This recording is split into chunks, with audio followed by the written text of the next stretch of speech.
นั้นคืออุเบกขาอริยสัจสี่รวมความได้เห็นปัญญาส่องฉายบัญชาในภาวะจิตในโลกิยธรรมโลกุตระธรรมจุดเชื่อมที่นำเจริญสมาธิใจโอตระภูยานเชี่ยวชาญมั่นคงสดใสปัจจัตตั้งใช้อธิบายถ่ายทอดให้เห็นโอตระภูยานสิ่งที่พระองค์ทรงรู้แต่ไอสไตล์ไม่รู้เหมือนมองไม่เป็นวิทยาศาสตร์ไม่อาจพิสูจน์ประเด็นพระองค์ทรงเห็นเพราะอยู่ในญาณชั้นสูงรู้แจ้งแจ่มชัดการเปลี่ยนแปลงยิ่งนักกฎพระไตรลักษณ์ชักนำใจปรับปรุงกายนอกกายในแยกได้ปัญญาจะรู้มรรคญาณเรื่องรู้เข้าเขตโสดาบัน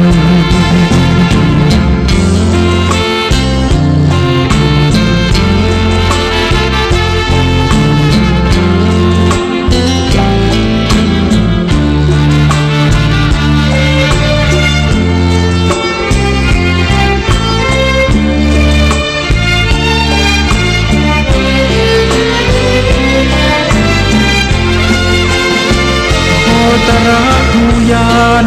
สิ่งที่พระองค์ทรงรู้แต่ไอสไตล์ไม่รู้เหมือนมองไม่เป็นวิทยาศาสตร์ไม่อาจพิสูจน์ประเด็นพระองค์ทรงเห็นเพราะอยู่ในญาณชั้นสูงรู้แจ้งแจ่มชัดพุทโธโยแค้วคลาดพระพุทธเจ้าย้ายบาทอิติปิโสภควาธัมโมโยแค้วคลาดพระพุทธเจ้าย้ายบาทอิติปิโสภควาสังโฆโยแค้วคลาดพระพุทธเจ้าย้ายบาทอิติปิโสภควาขอความนอบน้อมจงมีแก่องค์สมเด็จพระสัมมาสัมพุทธเจ้าและขอความสุขความสดสดีจงมีแก่บรรดาศรัทธาสาธุชนท่านผู้ฟังทั้งหลายที่มีโอกาสเปิดเครื่องรับฟังรายการเสียงธรรมก่อนรับตาตั้งสถานีวิทยุเพื่อการศึกษาพระพุทธศาสนาและวัฒนธรรม FM ความถี่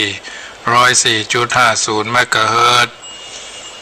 วัดฝ่ายหินตำบลสุเทพอำเภอเมืองจังหวัดเชียงใหม่รายการนี้นำเสนอโดยอัตมาภาพพระมหาประสิทธมาภินันโทวัดยางกำตำบลมะกอกอำเภอป่าซางจังหวัดลำพูนจะได้น้อมนำเอาสาระอัตถธรรมคำสอนมามาจามาอธิบายเพิ่มเติมเสริมต่อประคับประคองฉลองศรัทธาญาติโยมสาธุชนท่านผู้ฟังทุกท่านที่มีโอกาสเปิดเครื่องรับฟังจากคืนนี้น้อมนำเอาไปเป็นเครื่องประพฤติปฏิบัติพอท่านทั้งหลายได้ดำเนินชีวิตมาด้วยความถูกต้องท่องแท้จักบ่ได้ทารำผิดพลาดคลาดเคลื่อนจากความเป็นจริงเพื่อเราท่านทั้งหลายได้เข้าใจแนะนำธรรมคำสอนในทางพระพุทธศาสนาธรรมาภาพก็จะได้แนะคือธรรมนำคือคิดสาธิตขึ้นนำไปเป็นเครื่องประพฤติปฏิบัติเพื่อคัดเกลาความบ่เข้าใจเพื่อเข้าใจอย่างถูกต้องท่องแท้เพราะฉะนั้นถือว่าเราท่านทั้งหลายนั้นได้กำเนิดมาเป็นชาวพุทธมาพบพระพุทธศาสนาได้นำเอาสิ่งที่เป็นมังคละประพฤติปฏิบัติตนตัวอย่างบัณฑิตเพิ่นบอกเอาไว้ว่าเกิดเป็นคนควรศึกษาหาดีเถิดดีจะเกิดก่อสุขต่อก่อเป็นผลดีที่หนึ่งเอื้อเฟื้อช่วยเหลือคนดีที่สองตั้งตนชอบตามวินัย ดีที่สามทำไมตรีมีในจิตคิดเป็นนิจแผ่กว้างกระจ่างใสถ้ามีดีจนครบทั้งสามในจักช่วยให้สุขเกิดเพลิดพริ้งพลันเป็นทั้งปราชญ์ราชบัณฑิตอาจถึงซึ่งโลกสุขไม่มีทุกข์มีแต่สุขปรีเปรมเกษมสันต์นี่แหละคือหลักธรรมมันสำคัญมอบแด่ท่านผู้ฟังรายการเสียงธรรมก่อนรับตาทุกท่านทุกคนรายการนี้นำเสนอให้ญาติโยมสาธุชนได้ยินได้ฟังแล้วก็จะได้เป็นส่วนหนึ่งการอยู่ร่วมกันโดยความสุขกายสบายใจป้องกันโรคภัยไข้เจ็บโดยการอยู่กันอย่างสบายอยู่ร่วมกันอย่างยายแวดล้อมย่อมเกิดนินทาเล่าซัด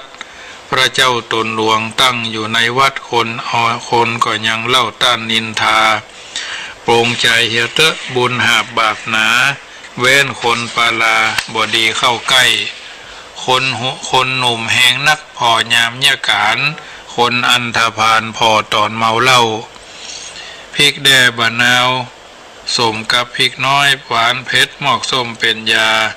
เง่ามาก่อนลวกจึงเกิดพญาคนมีปัญญาเกิดจากคนใบ้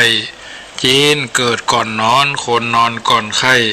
มาตกหัวขึ้นใดก่อนห้องให้ปางอ่อนอย่าจมอย่าฟ้องก่อหุ่มมีมาป่าล่าอย่าถือตัวดีอย่าทิไผ่จ้าจ้างเป็น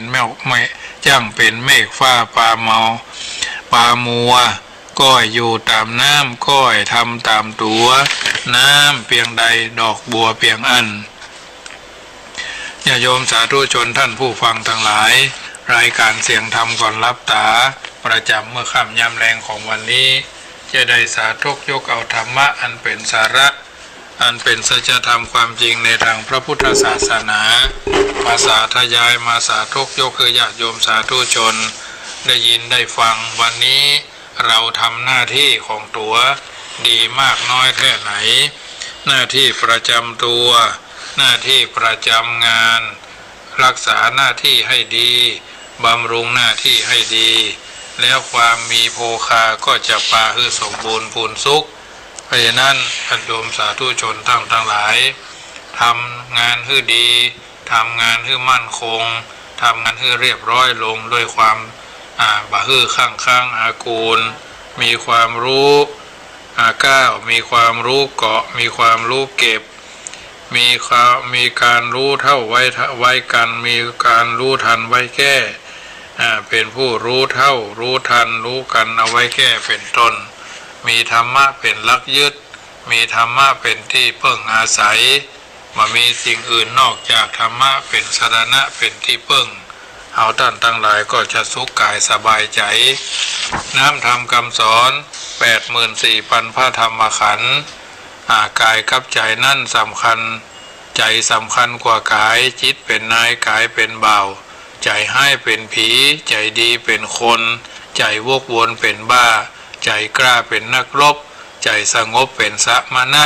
ใจเลิกลดละเป็นพระอรหันต์เรามีใจเป็นจะใดอยู่ที่ตัวเราทางนั้นการแต่งใจบ่ต้องลงทุนเพราะใจบ่มีตัวบ่มีตน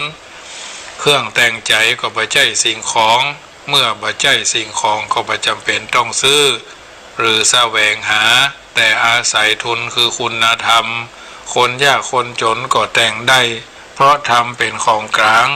บุคคลทุกคนมีสิทธิ์ที่จะพึงประพฤติปฏิบัติได้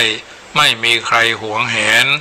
ความจริงมลทินของร่างกายเพราะเฮาบ่อาบน้ำผมขนเล็บฟันหนังตาหูจมูกลิ้นผมขนเล็บฟันหนังต้องชำระล้างทุกวันตาหูจมูกลิ้นกายใจต้องให้อาหารใจทุกวันบุคคลต้องชำระล้างด้วยสบู่เป็นต้นส่วนมลทินทางใจที่จะทำลายความงามของใจคือกิเลสมีโลภะมีโทสะมีโมหะบุคคลต้องชำระด้วยเครื่องฟอกคือธรรมะมีตานะมีศีระมีภาวนาเป็นต้นความโลภจนบ่ฮู้ว่า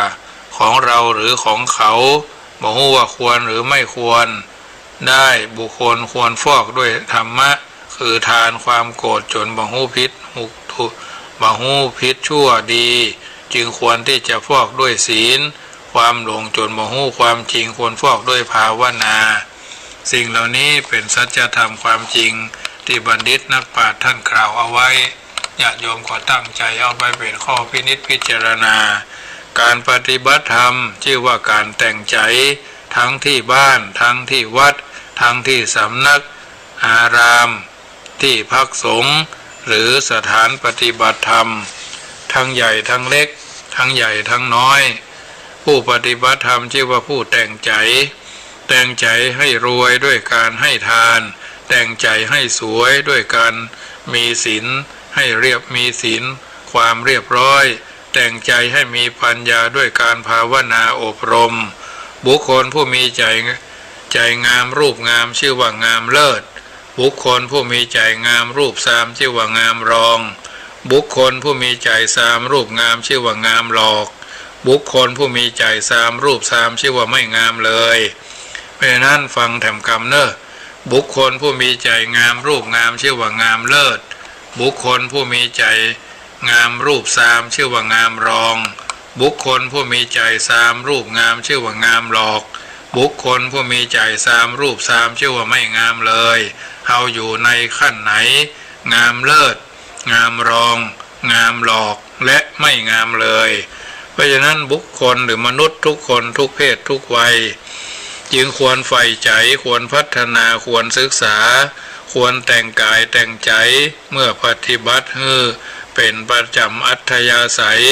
ได้ชื่อว่าเป็นผู้ไม่ประมาทไม่อยู่ปราศสติเจริญสติมีสติทุกอิริยาบถยืนเดินนั่งนอนกินดื่มทำพูดคิดมีวิชาความรู้ควบคู่กับสติได้ชื่อว่าแต่งกายแต่งใจควบคู่กันไปย่อมจะได้ชื่อว่าเป็นคนสวยคนงามทั้งหน้างามทั้งหน้านอกงามทั้งหน้าในงามทั้งหน้าที่หน้านอกบอกถึงความสวยงามหน้าในคือจิตใจบอกถึงความดีหน้าที่บอกถึงความสามารถเอาท่านทั้งหลายเป็นคนงามเช่นใดอันความงามความดีความสามารถเหล่านี้จะเกิดได้ก็ต้องอาศัยการฝึกกายฝึกจิตหรือแต่งกายแต่งจิตตามหลักแห่งการพัฒนาชีวิตที่ว่าการไม่ทำชั่วทั้งปวงหนึ่งการทำกุศลคือความฉลาดความดีให้ถึงพร้อมสองการทำจิตของตนให้ผ่องแผ้วไม่มีมรมนทินมัวเมามัวหมองประการที่สามทั้งสามประการนี้เป็นโอวาทคำสอน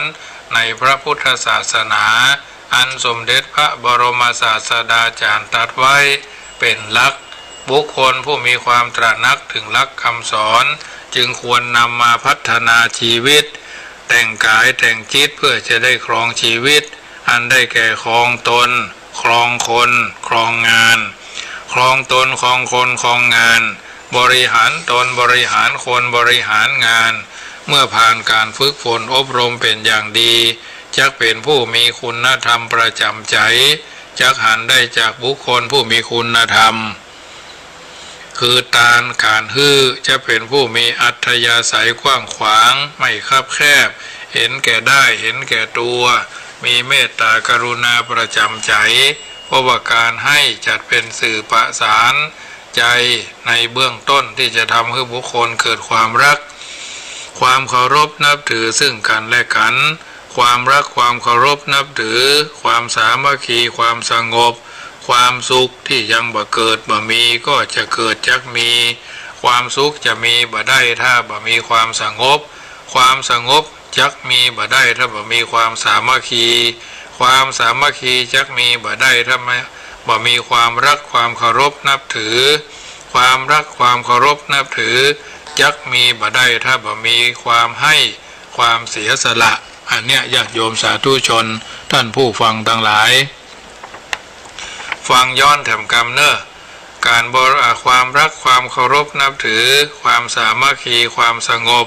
และความสุขที่ยังไม่เกิดไม่มีก็จะเกิดจากมี ความสุขจะมีไม่ได้ถ้าไม่มีความสงบความสงบจะมีไม่ได้ถ้าไม่มีความสามัคคีความสามัคคีจะมีไม่ได้ถ้าไม่มีความรักและความเคารพนับถือความรักความเคารพนับถือจะมีไม่ได้ถ้าไม่มีความให้ถ้าไม่มีการให้และความเสียสละอันนี้เป็นสัจจะที่บัณฑิตนักปราชญ์ท่านกล่าวเอาไว้แม้การให้ความรู้การให้อภัยการให้ความยุติธรรมการให้ความรักความอบอุ่นการให้กำลังใจและการให้สติเป็นต้นถึงหมดถึงมวลล้วนเป็นคุณธรรมสำหรับแต่งใจคือเป็นใจดีใจงามทั้งนั้นส่วนคุณธรรมที่จะแต่งใจคือมีความฉลาดความสามารถควรแก่การงานอาถรรพ์ร่าเริงในหน้าที่นั้นก็ยิ่งมีความสำคัญเพราะบุคคลนั้นย่อมจะต้องมีหน้าที่ประจำตัวและหน้าที่ที่ได้รับมอบหมายเหมือนกันจะต่างกันก็แต่จะน้อยหรือจะนักเท่าอันเพราะหน้าที่นั้นจะต้องมีทุกคนส่วนอำนาจหามีทุกคนไม่การปฏิบัติหน้าที่นั้นกล่าวสั้นๆคือการปฏิบัติธรรมนั่นเองตัวอย่างความเป็นพ่อเป็นแม่เป็นต้นนี้บุคคลจะต้องปฏิบัติตนมีคุณธรรมประจำหน้าที่กล่าวคือความเป็นพ่อที่แท้ความเป็นแม่ที่ถูกความเป็นลูกที่ดีความเป็นสามีที่เก่งกล้าความเป็นภรรยาที่งดงามความเป็นศิษยานุศิษย์ผู้มีความกตัญญูความเป็นคุณครูผู้มีเมตตาถือเป็นการงานแต่งจิตการฝึกจิตการพัฒนาจิตและการอบรมจิตจากมีชีวิตความเป็นอยู่ที่ดีสมดังพระบาลี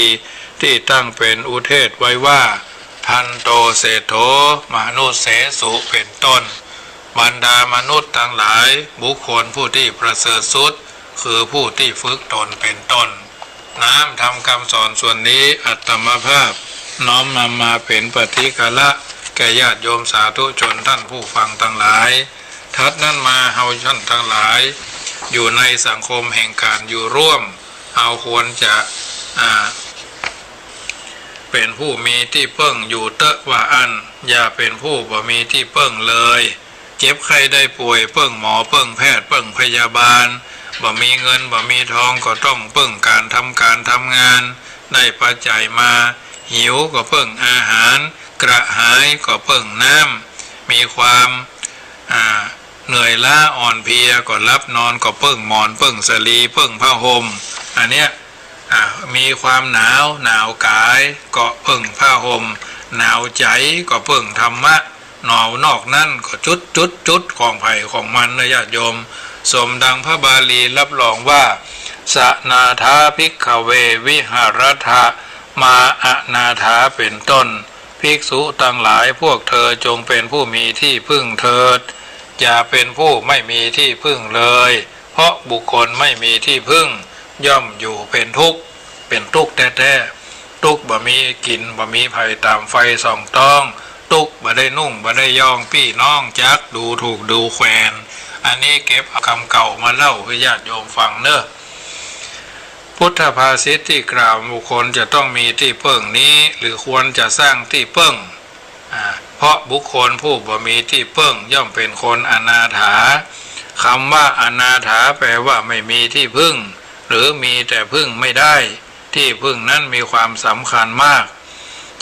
และจำเป็นจะต้องสร้างและกวดแกว่งแสวงหาเพื่อจะได้ยึดเป็นเกาะเป็นที่พึ่งอิงอาศัยในที่นี้คือพึ่งตัวหรือพึ่งตนการพึ่งตัวพึ่งตนเนี่ยมีความสำคัญในเบื้องต้นสมเด็จพระทศพลตรัสว่าอัตตาหิอัตโนนาโถก็แลตนเป็นที่ตนแลเป็นที่พึ่งของตนโกหินาโถปโรสิยาก็คนอื่นใครเล่าจะเป็นที่พึ่งของเราได้โดยนัยยะนี้ชี้ชัดว่าสมเด็จพระบรมศาสดาทรงพิจารณาว่าตนเป็นสิ่งสำคัญในอันที่จะสร้างตนคือมีที่พึ่งก่อนตอนต้นควรศึกษาถัดนั้นมาสร้างธรรมจัญญาและสร้างหน้าที่การงาน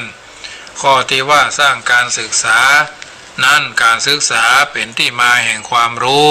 ทั้งสัญญาความรู้จำทั้งวิญญาณความรู้จริงปริญญาความรู้รอบความรู้ย่อมยกฐานะของบุคคลให้สูงขึ้นจากคนไม่รู้เป็นคนรู้จากคนชั้นต่ำเป็นคนชั้นสูงจากคนยากจนเป็นคนไม่ยากจนจากคนไม่มีชื่อเสียงเป็นคนมีชื่อเสียงจากคนบ่มีเกียรติเป็นคนมีเกียรติจากคนไม่เด่นไม่ดังเป็นคนเด่นคนดังในสังคมจึงนิยมอู้กันโดยทั่วไปว่ารู้อะไรไม่สู้รู้วิชาเพราะฉะนั้นการสร้างการศึกษาเป็นที่มาแห่งความรู้สังสัญญาความรู้จำทั้งวิญญาณความรู้จริงทั้งปริญญาความรู้รอบความรู้ย่อมยกฐานะของบุคคลให้สูงขึ้นจากคนไม่รู้เป็นคนรู้จากคนชั้นต่ำเป็นคนชั้นสูงจากคนชั้นยากจนเป็นคนไม่ยากจนจากคนไม่มีชื่อเสียงเป็นคนมีชื่อเสียงจากคนไม่มีเกียรติเป็นคนมีเกียรติจากคนไม่เด่นเป็นคนไม่เด่นไม่ดังกลับกลายเป็นคนเด่นคนดังในวงสังคมจึงนิยมอู้กันว่ารู้อะไรไม่สู้รู้วิชาสุวิชาโนภวังโหติผู้มีความรู้ดีย่อมเป็นผู้เจริญทุวิชาโนปราภโวผู้มีความรู้ไม่ดีย่อมเป็นผู้ไม่เจริญข้อที่ว่าสร้างธรรมจัญญาหรือธรรมจริยาแปลว่าการประพฤติธรรมมันจะวนอยู่เนี่ยญาติโยมศึกษาธรรมเข้าใจธรรมประพฤติธรรมและก็ปฏิบัติธรรมความอวิชชาความรู้คือวิชานั้นเมื่อมีอยู่ตามลำพังบ่มีคุณธรรมหรือสถิตคอยยับยั้งกำกับสนับสนุนแทนที่จะเป็นคุณกลับกลายเป็นโทษก็มีบางทีอาจนำไปใช้ทำลายล้างผลาญก็มีบางการอาจนำไปใช้บ่เอื้อประโยชน์ก่อโทษเสียหายก่อความวุ่นวายเดือดร้อนแก่ตนและบุคคลอื่นจะหันได้จากบุคคลบางคนอวดรู้อวดฉลาดประกาศแต่ความเก่งแต่ไม่มีความดีมีความฉลาดผิดทางอย่างที่กล่าวกันว่าฉลาดแกมยิงหรือฉลาดแกมโกงหรือความรู้ท่วมหัวเอาตัวไม่รอดเพราะฉะนั้นมีความฉลาดผิดทางอย่างที่กล่าวว่าฉลาดแกมยิงฉลาดแกมโกงเอาความรู้ท่วมหัวเอาตัวไม่รอดการที่จะเป็นอย่างนี้ก็เพราะว่าบุคคลมีความรู้อย่างเดียวไม่มีคุณธรรมและก็ไม่มีคุณภาพความรู้ปริญญาตรีปริญญาโทปริญญาเอกความจริงเพิ่นก็มีการฝึกการหัดขันเกลาเฮาท่านทั้งหลายอยู่แล้วอนุโมทนากับโยมแม่เรนูก้อนแก้วเนาะอันนี้สายแรกอยู่เบื้องหลังแห่งการฟังบางทีก็ถ้าจะรับไปก็มี โมทนาก็โยมแม่เนอะเป็นกำลังใจเช่นเดียวกันเพราะฉะนั้นมีจรณะความประพฤติธรรมควบคู่กันไปคุณวุฒิคือความรู้คุณภาพคือเอาความรู้มาแจกแจงแยกแยะพินิจพิจารณาเหมือนเอาซื้อแกงจากร้านเพิ่นว่าแกงแค่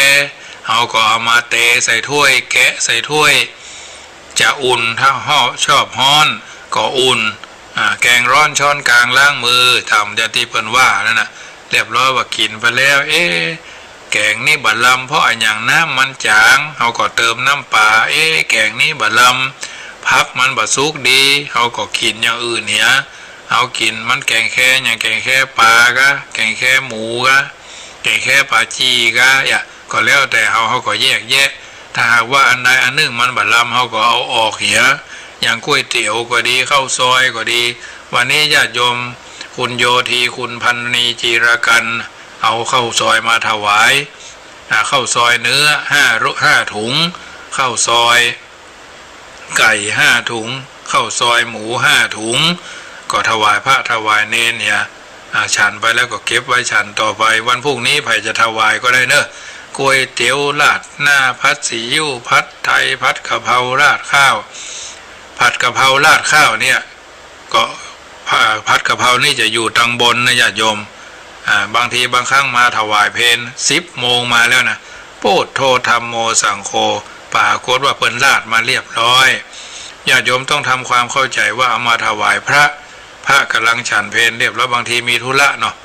บางนะญาติโยมปดโทว่าท่านมาหาท่านอาจารย์มานี่ไปไหนพ่องไม่ต้องบอกอาหารนะอย่าบอกอาหารเป็นอาบัติทุกคำกลืนวันนี้จะไปถวายเพลนี่ก็พอละเข้าใจละจะไปถวายเพลตั้งแต่10:00 นก็ดี11:00 นก็ดีบางทีนั่งรอกันนะญาติโยมชัดถ้วยชัดช้อนชัดจานอย่างเรียบร้อยแล้วนะมันมีเนี่ยถึงว่าคือฟังนะเท็จจริงยังไงญาติโยมก็ใช้ดุลพินิจบัจเจชอบอันสายบัวนะบัจเจชอบสายบัวเพราะว่ารอเนาะเพราะฉะนั้นถึงเวลาเขาก็รอจัดถ้วยจัดช้อนจัดจาน7 โต๊ะ7ต่างเพื่อนถ้าจะมากันหลายนะจะพากันไปเลี้ยงเพลนี่หรอกคำว่าจะพากันไปเลี้ยงเพลนะความย่อแต่ได้ใจความเยอะนะแต่ความย่อแต่ได้ใจความยืดจัดเรียบร้อยปรากฏว่าซื้อเข้ามาอย่า5 กล่องญาติโยมเลยก็พระเนรมีเป็น7เป็น8เขาก็บอกแล้วนะก็หลายเตื้อหลายเตื้อแล้วแต่เขาก็บอกว่าเนาะจะไปว่าเพิ่นก็แล้วโอ้โมทนาตั้งใจเอามาบางทีก็เข้าจะไปถวายเพลท่านก็แสดงว่าเฮารูปเดียวเขาก็เตรียมตัวรอ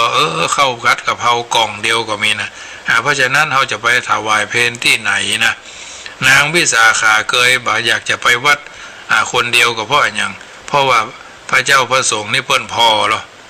พระเจ้าพระสงฆ์เพิ่นพอมือหรอเขาจะไปถวายสังฆทานนี่นะจะมาทำบุญนี่นะคำว่าทำบุญก็ดีจะมาถวายสังฆทานก็ดีอย่างช่วงเนี้ยญาติโยมก็รวมกลุ่มรวมก้อนกันมา3-4 วันเนี่ยจะมาภาพก็มีคนมาถวายเนาะบางทีก็ซื้อเกาเหลามาถวายเดี๋ยวคนยองตัวเพศก็เดี๋ยวจะซื้ออาหารเพลไปถวายนะยังก็ได้บ่ต้องบอกยี่ห้ออาหารนะต้องบอกอันนั้นอันนี้มันบัดดีมันไม่เหมาะนะจะซื้อครับเข้าไปถวายเนี่ยมาเถอะยังก็ได้ตลอดจะชื่อของหวานไปถวายเนี่ยนะได้ตลอดมาได้ว่าอันนั้นอันนี้หรอกเดี๋ยวจะพัดกับซื้อพัดกับเผาไปถวายบ่ต้องบอกทุเจ้ากินแล้วก็อาบัตทุกคำคืนนะญาติโยมเพราะฉะนั้นอาตมาภาพอยู่ที่วัดนี่ทำงานกันนะจะบอกไม่ได้อยู่บ่ได้นะกายบริหารใจบริหารปากบริหารนะทำงานกันแต่8 โมงก็ทำงานกัน11 โมงปลาย11 โมงก็หยุดกันฉันเพลแล้วก็พักสัก1 บ่ายโมงก็ทำงานต่อฮ้อนก็อยู่ที่ห้องแดดเย็นก็อยู่ที่กลางเปล่งกลางแจ้งวันนี้ก็พากันทำก้างเฟืองตังจะเอาใส่เฟืองไว้เพราะว่าใกล้เพื่อจะเกี่ยวข้าวเกี่ยวน้ำแล้วเอาไว้คือน้องวัวน้องควายจะได้แปลงพามแปลงตูบญาติโยมก็หอมไม้มาบ้านเก่าไม้เก่าเสาเฮือนเก่าเนาะกระเบื้องเก่าบางคนก็ซื้อน้ำแข็งมาก็ถือว่าน้ำอาสาเปิ่งอาศัยน้ำจิตเปิ่งอาศัยอาจจะได้แปลงที่อยู่ของน้องควายจะได้แปลงผามเนาะแปลงอันเพิ่นว่าแปลงปะแปลงผามแปลงที่อยู่คือน้องควายเรียบร้อยแล้วก็จะได้แปลงที่อยู่บางทีญาติโยมมาพอใครอยู่ใกล้ๆก็มันฮ้อนเนาะก็จะแปลงปลาบางคนเพิ่นมีกระเบื้องเก่าท่านญาติโยมอยู่ทางบ้านลองพอบ้านตัวเก่าว่าไม้เก่ากองไว้บ่ได้นะใบหน้าต่างเก่าบัตรตูเก่าเนาะหน้าต่างเก่าบัตรตูเก่าไม้เสาเฮือนเก่านะญาติโยมอยู่เอาไว้ทางใดก็ถวายได้เนอะจะไปเอาก็ได้รถคีเปอร์มีอยู่2 คันที่อยู่อันบ่ไกลเกินไปนะก็พยายามจะไปเอาญาติโยมเพิ่นถวายมาหน้าต่างเก่าก็ประมาณ10 ใบก็แปลงโต๊ะไปเรียบร้อยประตูเก่าก็เรียบร้อยไปละพี่น้องขึ้น104พี่น้องขึ้นเข้า16เนี่ยพี่น้องทางเชียงใหม่เอาไว้เพียวพัดกวาดแล้วก็เอากองไว้ก็กวางไว้บ่ได้อาตมาภาพก็จะเอาใจเพราะว่าวัดมีงานบ่อยๆเนาะงานบวชงานเป๊กบางทีเพื่อนมาเลี้ยงโฮงทานเนี่ยโต๊ะก็ได้ประมาณ20 กว่าตัวมีได้เรื่อยๆบางทีบ้านประตูเก่าไม้เก่าเนี่ยที่ญาติโยมมีอยู่ในบ้านเอาไว้ก็เอาไว้บ่ได้นะมันบ่มีค่านะของมีค่าที่มันอยู่บ้านมันก็ไม่มีค่าแต่ไปอยู่กับคนที่เขามีช่องใช้นะก็มีค่ายิ่งกว่านะอันนี้ก็ถือว่าแล้วแต่ดุลพินิจสำรวจบ้านจองหอเฮือนที่อยู่ของท่านเอาไว้ก็เอาไว้บ่ได้บางบ้านนี่มีเครื่องมือเครื่องใช้เกี่ยวกับศาลาเนาะพ่อบ้านตายละศาลาตายละไปแล้วก็ไม่ใช่หยังเนี่ย สายไฟเก่าที่มันใช้งานได้อะจะโยมไม้เนื้อแข็งนั่นน่ะเสาเฮือนเก่าบางคนเพิ่นมีอันนั้นอันนี้บ้านเก่าเฮือนเก่าที่มันบ่ไกลก็เอาคนย้ายได้หรอเอาไปใช้การใช้งานวัดนี่เพิ่นฮือใช้บางเตื้อจะมาพาไปเอาไม่เอาสันทรายพุ่นแม่แตงก็ไปเอา2-3 เตื้ออันนี้ก็ถือว่าเอาก็ไปเอามาใช้งานหรอมันจะไปเอาไม้ใหม่เพิ่นมาไม้เก่าเพราะฉะนั้นจะมีช่องใช้ทำเยอะไม้ซักก็เหมือนกันที่เพิ่นอนุญาตตัดแล้วก็จะเอามาแปลงสะพานนะเอาไปไต่ไปพองัวพอควายนะแปลงสะพานปืนเป็นปูนอันนี้เป็นส่วนหนึ่งในญาติโยมเพราะฉะนั้นมาถึงธรรมจัญญาก็คือการประพฤติธรรมวิชาความรู้มีความเฉลียวฉลาดความรู้ความฉลาดบ่มีความเฉลียวแต่มีปัญญาอย่างเดียวบ่มีคุณธรรมคือสติเป็นคุณธรรมที่มีอุปการะมากคอยกำกับสนับสนุนปัญญาดังที่กล่าวว่าสติปัญญาสติมาปัญญาปัญญามีสติหนีปัญญามืดสติกับปัญญาเป็นคุณธรรมที่มีไว้เพื่อแก้ปัญหามีสติแต่ไม่มีปัญญาก็มืดตื้อมืดทึกนะมีปัญญาแต่ไม่มีสติก็อย่างว่านั่นนะปัญหามีไว้เพื่อแก้แต่หามีไว้เพื่อกัดกุ้มไม่เมื่อบุคคลอบรมตนเพื่อเป็นคนมีปัญญามีวิชาความรู้ก็ถือว่าเป็นสิ่งที่เฮาท่านทั้งหลายได้ตั้งใจฟังแล้วนำไปเป็นข้อเตือนจิตสกิดใจตั้งมั่นอยู่ในคุณธรรมความดีตามหลักพุทธคุณที่ว่าวิชาจารณะสัมปันโนผู้ถึงพร้อมด้วยวิชาควบคู่กับจารณะกล่าวคือความรู้ก็มีความดีก็มากหากรู้อย่างนี้ท่าก็ดีทีก็ไม่เหลวย่อมเข้าถึงความย่อมเข้าหลักที่ว่ารู้รักษาตัวรอดเป็นยอดดีข้อที่ว่าสร้างหน้าที่การงานนะอันบุคคลมีวิชาความรู้ควบคู่กับจรณะความประพฤติแล้วก็ขออนุโมทนากับญาติโยมที่กดไลค์กดแชร์เข้ามาเนอะหลายคนหลายท่านโยมพี่รัตน์ลักษัตเนาะโยมดารณีแก้วสุนันท์ผ่องศรีดารณีแก้วสุนันท์แม่สายทองห้วยส้มช่างซอคนงามโยมมันธนาบวกมือปัจจันเตจาคำจิรพันธ์โมป้อโยมปัจจันเตจาคำนี่เพิ่นก็เป็นกัลยาณมิตรหอมกินหอมทานกันมาเมื่อเนาะแม่จิรพันธ์โมป้อพี่น้องวปปเวียงป่าเป้าเนาะเวียงป่าเป้ายังแขวนแล้วก็ช่วงนี้ก็คงจะสบายกันทั่วหน้าสร้างหน้าที่การงานนั้นบุคคลผู้มีวิชาความรู้ควบคู่กับจรณะความประพฤติดีปฏิบัติชอบประกอบด้วยเหตุด้วยผลเพื่อนำมาประกอบเป็นคู่มือในการปฏิบัติหน้าที่การงาน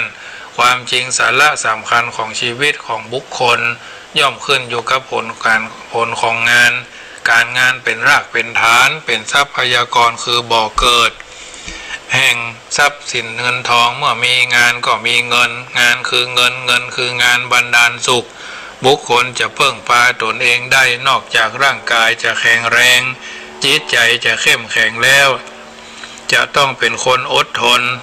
มันขยันหมั่นเพียรไม่เกียจค้านขึ้นชื่อว่าบุคคลผู้เกียจค้าน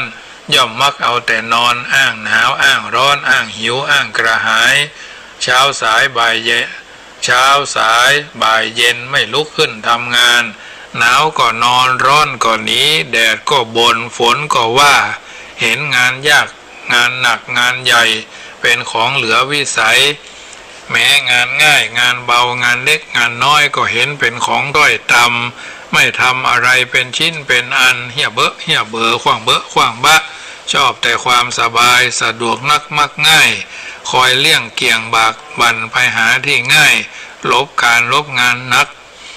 รักเอางานเบาเอาแต่ผลไม่เอาเหตุจะเป็นคนประเภทงอมืองอเท้าพึ่งตนเองก็ไม่ได้กลับเป็นภัยแก่ภาระของสังคมคนที่ไม่ทำงานคือคนที่ไม่มีความรับผิดชอบคนที่ว่างงานก็คือ1ผีบ้า2คนใกล้จะตาย3คนตายแล้วเนี่ยเราไม่ใช่อยู่ในประเภทนี้ ก็อยากรู้ลี้รู้กลนอย่าได้ไปสนใจที่คนประเภทนี้จะพึงมีพึงเป็น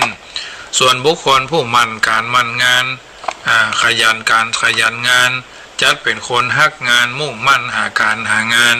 เป็นคนอดทนทนแดดทนฝนคนเป็นคนสู้อยู่กับอุปสรรคสู้กับอุปสรรคนานาประการสู้ยากก่อนเพื่อง่ายในภายหลังหวังฝ่าทุกข์ไปสู่สุขข้างหน้าตอนต้นสู้ทนทุกข์จะได้รับสุขเมื่อตอนปลายถ้าตอนต้นชอบสบายจะได้ร้ายเมื่อปลายมืออดเปรี้ยวเอาไว้กินหวานนานไปจะเป็นสุขบุคคลผู้ที่จะพึ่งตัวเองได้นอกจากจะขยันขายันแล้วจะต้องฉลาดในการดูแลรักษาทรัพย์สินสมบัติที่หามาได้เป็นผู้เข้าใจในการจัดสรรปันส่วนคำนวณรายรับรายจ่ายเศรษฐกิจพอมีพอเพียงพอใช้อย่างในหลวงรัชกาลที่9พระบาทสมเด็จพระภูมิพลอดุลยเดชมหาราชพระชนกาธิเบศรผู้ทรงพระคุณอันประเสริฐมีกินมีเกินใช้ได้เกินเสียไม่ควรเสียเกินได้ใช้เกินมีสมดังบาลีว่ามัตตัญญุตาสัทธาสาธุความเป็นผู้รู้จักประมาณย่อมเป็นการดีคำว่าตนแลเป็นที่พึ่งของตนเป็นกรรมที่พระพุทธองค์ทรงเตือนบุคคลหูจักที่พึ่งตัวเองเพราะบุคคลมีชีวิตอยู่ได้ด้วยอาศัยตนเป็นใหญ่เมื่อพึ่งตนเองไม่ได้ชื่อว่าได้รับความสูญเสียอันยิ่งใหญ่ในชีวิตจะบ่มีความหมายจะกลายเป็นคนอนาถาไร้ที่พึ่งคนอนาถานั้นเปรียบดังต้นไม้ไร้ผลเราวิหกนกกาก็ไม่มาจับป่าไม้ก็ไร้ร่มเหล่าสัตว์ไม่อาศัยเถาวัลย์ไร้ดอกแมลงก็ไม่เกาะลำธารไร้กระแสน้ำปลาก็ไม่อยู่นายไร้ความเมตตาปรารถนาดีความยุติธรรมบ่าวก็หนี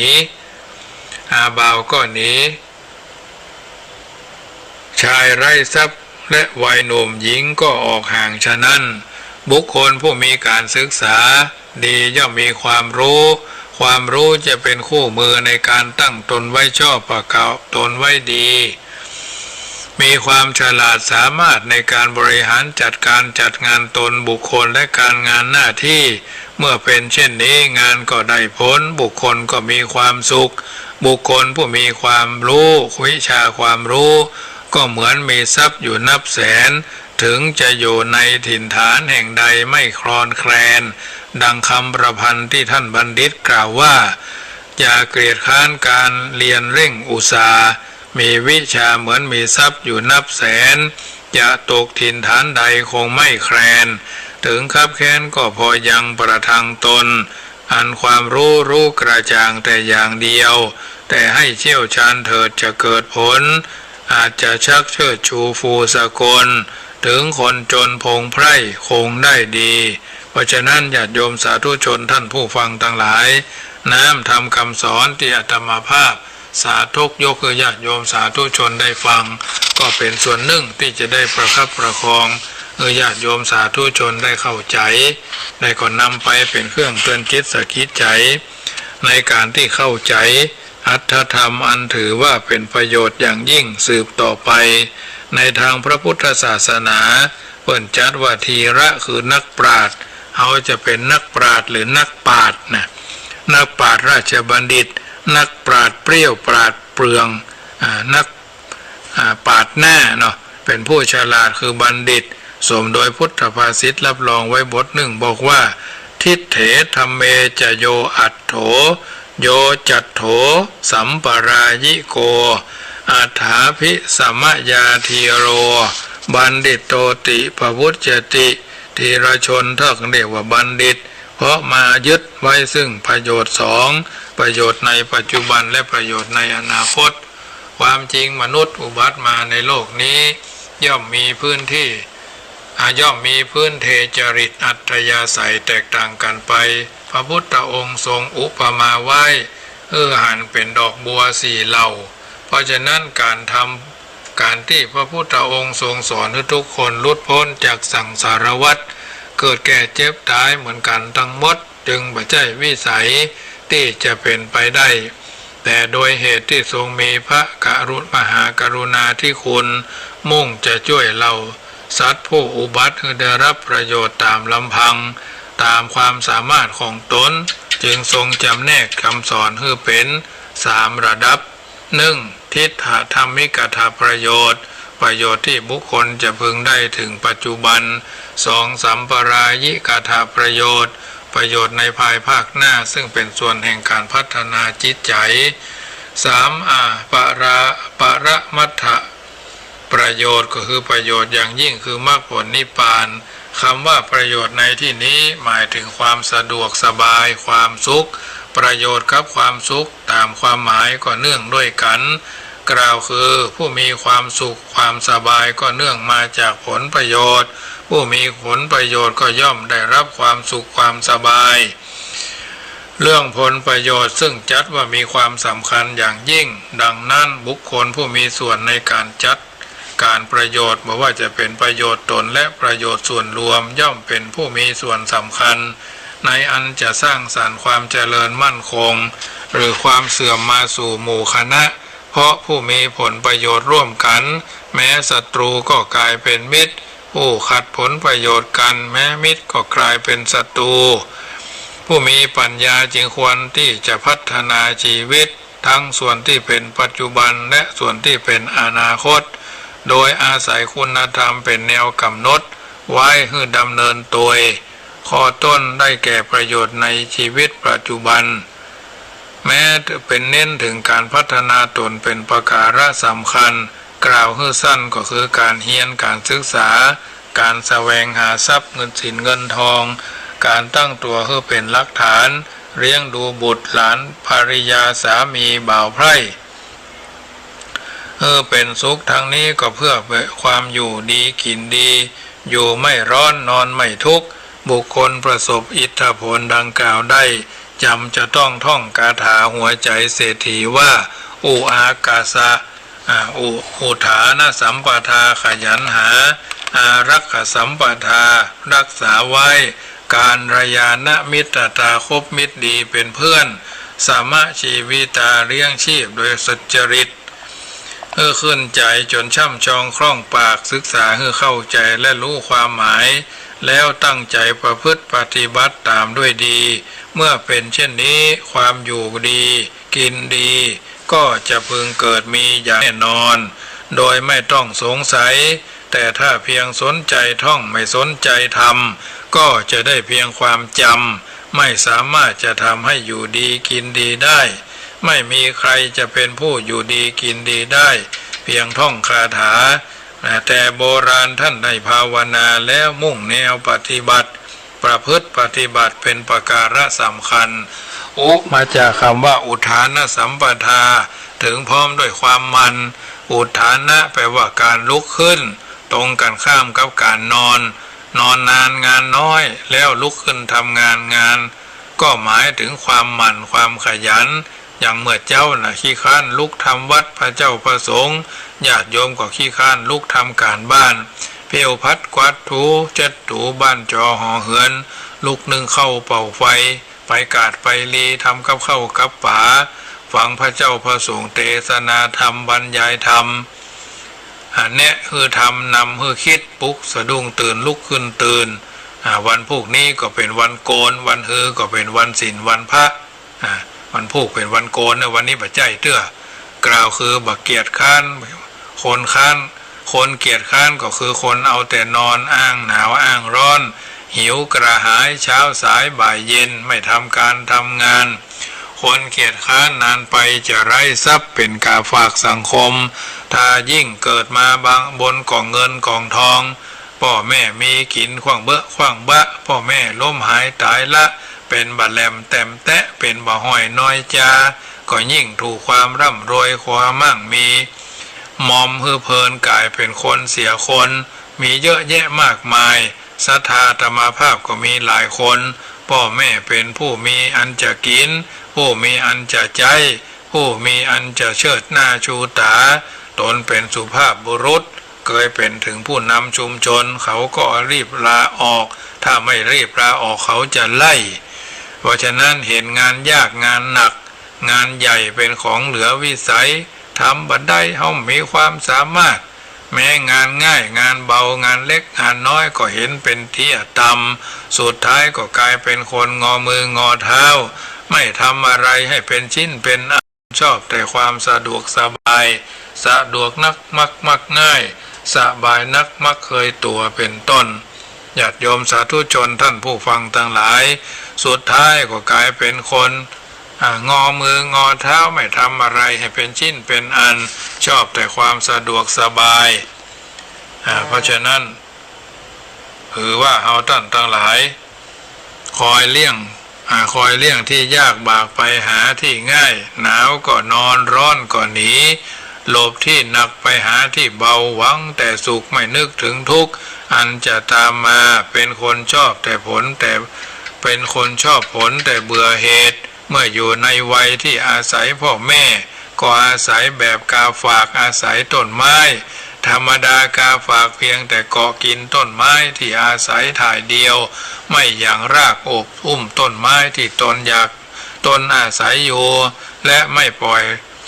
รากลงสู่พื้นดินที่ตั้งตัวเมื่อต้นไม้นั้นตายตนเองก็พลอยตายตามติดไปด้วยนะส่วนคนขยันจัดเป็นคนรักงานถืองานเป็นชีวิตคืองานจุงมุ่งหวังทำงานสู้ยากก่อนเพื่อง่ายไปภายหน้าทุกฝ่าทุกไปถึงสุขต่างหน้ากล้าต่อสู้กับอุปสรรคนานาประการเมื่อนั่งอยู่ในวัยที่ต้องอาศัยพ่อแม่ย่อมอาศัยเหมือนไม้ไทรอาศัยไม้อื่นธรรมดาไม้ไทรเมื่ออาศัยต้นไม้อื่นย่อมพยายามอย่างรากฝังลึกอบอุ้มต้นไม้ที่ตนอาศัยอยู่และปล่อยรากลงลึกจนตั้งตัวได้เมื่อต้นไม้ที่ตนอาศัยตายแต่ตนเองก็ตายตามไปไม่คนที่มีนิสัยมันขยันก็ฉันนั่นคณะอาศัยพ่อแม่ก็เชื่อฟังอยู่ในโอวาทพยายามศึกษาเล่าเรียนเขียนอ่านทำการทำงานนักก็เอางานเบาก็สู้เพราะมายึดสุภาษิตสอนใจว่าปูไม่มีหัวต้วนเตี้ยมพันพัวพาตัวไปได้งูไม่มีตีนป่ายปีนต้นไม้ได้ไก่ไม่มีถันมันเลี้ยงลูกใหญ่สืบพืชพันธุ์ให้เราเห็นถมคนเราทั้งสิ้นอย่าหมิ่นลบคมชายชาติอุดมอาจดีได้นาลางคนยากไร้เมื่อได้เสาะหา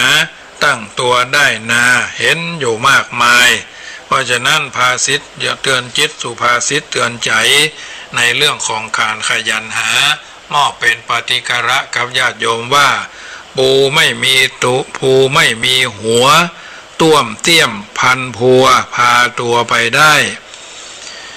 งูไม่มีตีนป่ายปีนต้นไม้ได้ไก่ไม่มีถันมันเลี้ยงลูกใหญ่สืบพืชพันธุ์ให้เราเห็นถมคนเราทั้งสิ้นอย่าหมิ่นลบคมชายชาติอุดมอาจดีได้นาลางคนอยากไร้เมื่อได้เสาะหาตั้งตัวได้นาเห็นอยู่มากมายดังนี้ญาติโยมสาธุชนท่านผู้ฟังทั้งหลายทำการทำงานทุกสาขาอาชีพด้วยความขยันหมั่นขยันเพียรมีความบากบั่นไม่ทอดทุระเป็นลักษณะของอุทานะสัมปทาค่ำคืนนี้สาธุยกคือญาติโยมสาธุชนได้ยินได้ฟังแล้วก็นำไปเป็นนิทัศนะสอนเตือนจิตสกิจใจอาจักมาได้ทรำผิดพลาดคลาดเคลื่อนจากความเป็นจริงในเรื่องของอุอากาสะวันพรุ่งนี้ก็จะได้สาธุยกเอาเรื่องของอารักขสัมปทาให้ญาติโยมฟังเป็นลำดับไปรายการเสียงธรรมก่อนรับตาเมื่อค่ำยามแรงเมื่อค่ำยามคืนของวันนี้อาตมาภาพพระมหาประสิทธมาภินันโท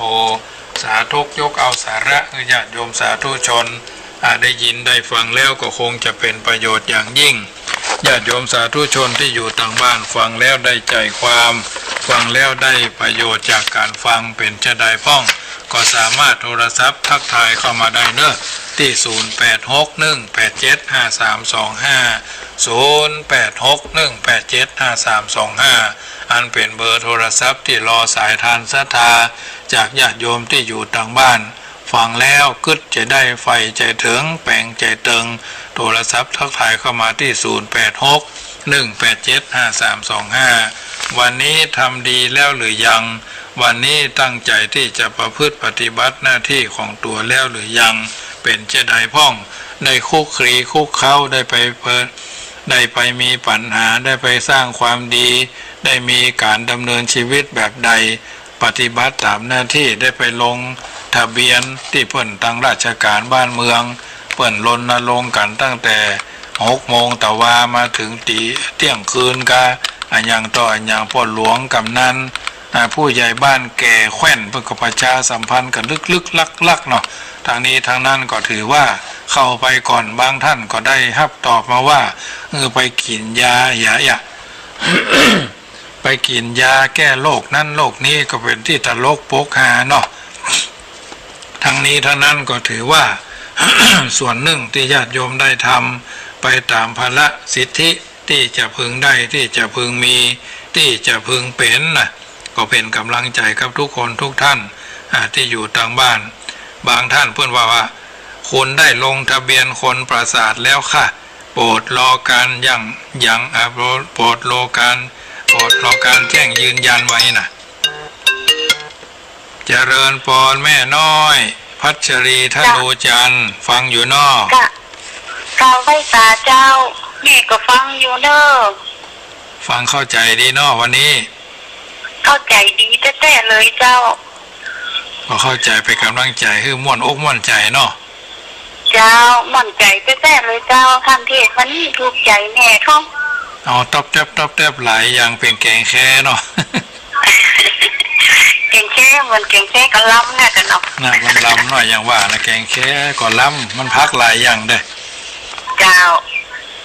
เป็นกำลังใจแม่น้อยเนอะเจ้า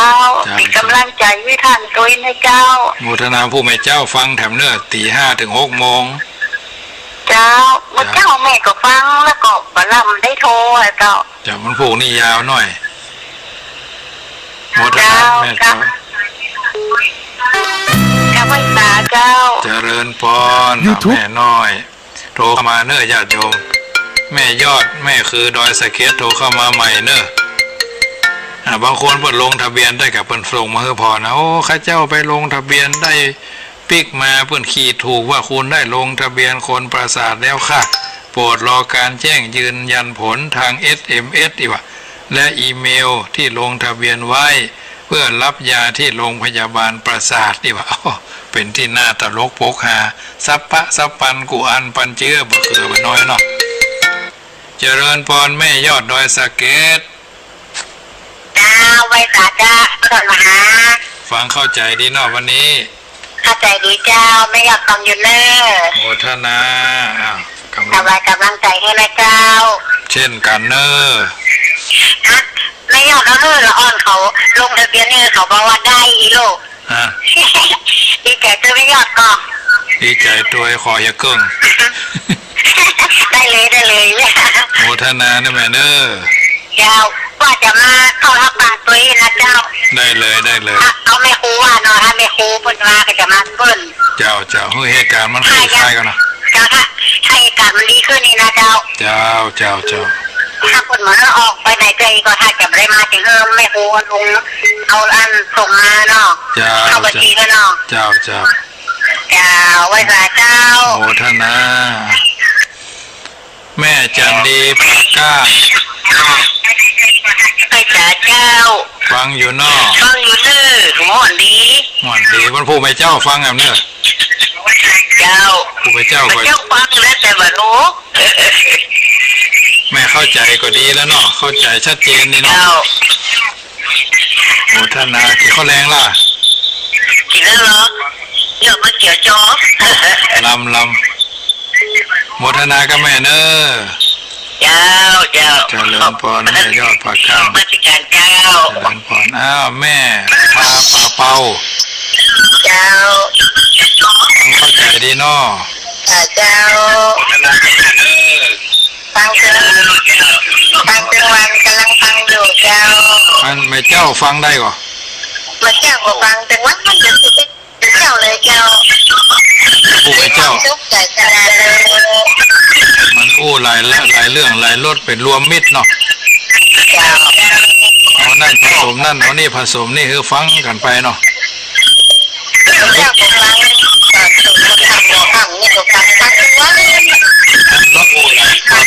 ตอนมา6 โมงห้ามได้อยู่กะได้ส่งเวลาเนาะส่งไปเรื่องความมูลส่งไปยังไงเจ้าส่งมาทางธนาคารนะแม่ธนาคารเจ้าธนาคารกรุงไทยหมายเลขที่โทรมาได้หรือไม่บอกอันนี้เป็นหมายเลขโทรศัพท์หมายเลขธนาคารกรุงไทยก็เดี๋ยวจะมาจบรายการส่งเดี๋ยวจะโทรหาเนาะ186 187เนาะอันนี้เป็นเบอร์โทรศัพท์แม่มันเบอร์โทรศัพท์นะเดี๋ยวมันอู้รายการมันเหมาะแต่เดี๋ยวอู้ทั้งนอกเนาะเจ้าจะได้โทรหาใหม่เนอะเจ้าเจริญพรแม่บรรทาป่าเปาอันนี้พวกก็ฟังประจำ1 สาย 1 เสียง 1 ศรัทธาเนื้อญาติโยมเพราะฉะนั้น0861875325อันนี้เป็นเบอร์โทรศัพท์เนาะ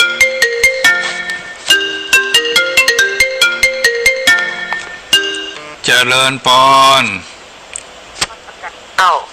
อันนี้จากไหนจากบ่อสร้างเนาะบ่อสร้างแม่น้อยบ่อสร้างฟังชัดเจนเนาะชัดเจนดีแต่คืนเนี่ยจะหายนักเรียนแต่คืนนี่สายเสียงหายกะเจ้าเสียงไม่ค่อยมีวันนี้ชัดเจนเหรอชัดเจนวันนี้ชัดเจนฟังแล้วมันคลายจุกคลายขั้นตันใจเจ้ามีความสบายแน่นทุกสิ่งทุกอย่างฟังแล้วมันฟังใจเนี่ยแต่ขั้นนั้นเจ้ามีความว่านั้นเจ้าบ้านได้3 วันแล้วเนี่ยบุกอยู่ในบ้านออกนะเพื่อนมาเพื่อไปไหนเนาะเพื่อนมาเพื่อไปไหนกะไปเดี๋ยวเจ้าบอกไปท่านเพื่อนห้องสมอเจ้าติดสมอด้วยเอาดูแลเลยจับโอ้มันสบายอกสบายใจอันนี้ยอมรับเลยเพิ่งมาฟังนี่นะมันหลายอย่างมันก็แก้ปัญหาตัวเก่าไปเท่าตัวเจ้ามันหลายรถธรรมะมันเป็นเครื่องแก้ปัญหาทั้งการผู้ไม่เจ้าก็ฟังกำเนอะฟังกะแล้ววันนั้นก็ฟังจะเห็นนายกพรุ่งนี้ตัวจะโทรมาตัวเจ้าแม่น้อยก่อสร้างเนาะโมทนาทุกคนเลยเจ้าวันนี้เจ้าแม่น้อยบ่อสร้างอันนี้ปกติโทรมาก็นั่นตันใจก็สว่างเพื่อนเขาเป่งใสสว่างกระจ่างแจ้งด้วยเสียงธรรมสู่บ้านสู่จองสู่หอสู่เฮือนเนาะญาติโยมสาธุชนหลายคนโยมผ่องศรีดอยซิวแม่จันเพ็ญคำโพธาแม่บัวพัดเวียงคุมกามนี่บอกฟังอยู่เป็นประจำโยมแม่เรนูอันนี้เปิ่นวันด้วยมากกับบัตรอุบาลได้โทรเข้ามาแต่เปิ่นโทรมาก่อนก็ถือว่าฮู้กันเนาะแม่น้อยเนาะแม่น้อยญาติโยมโทรเข้ามาเนอะ0แม่จันดีป่าก้างแม่ยอดดอยสะเก็ดยินดีโดยที่ท่านทั้งหลายผ่านโดยบ่มีการโดนข้อความที่ว่า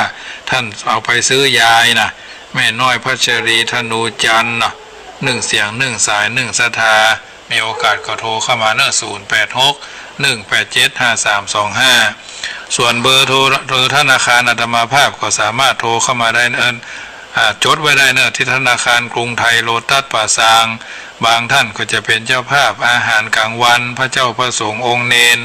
บางท่านก็เป็นอาหารของน้องวัวน้องควายเนาะบัญชีเดียวกันเนอะ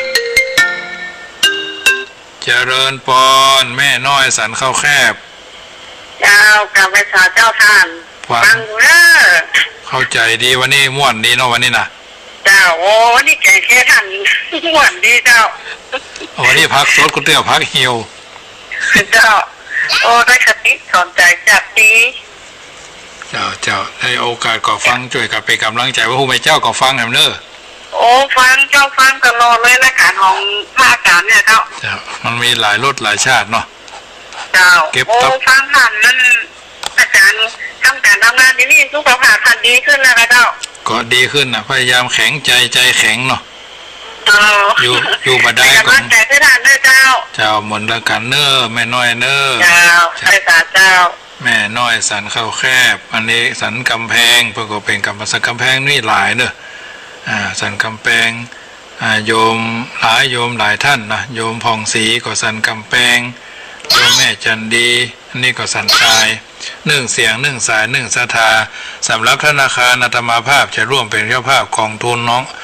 เลี้ยงงัวเลี้ยงควายก็หญ้าก้อนละ35ก็มีกิโลละบาทก็มีแล้วแต่ท่านเนอะท่านจะชอบอันใดครบรอบวันเกิดครบรอบวัน100 วันของญาติโกโหติกา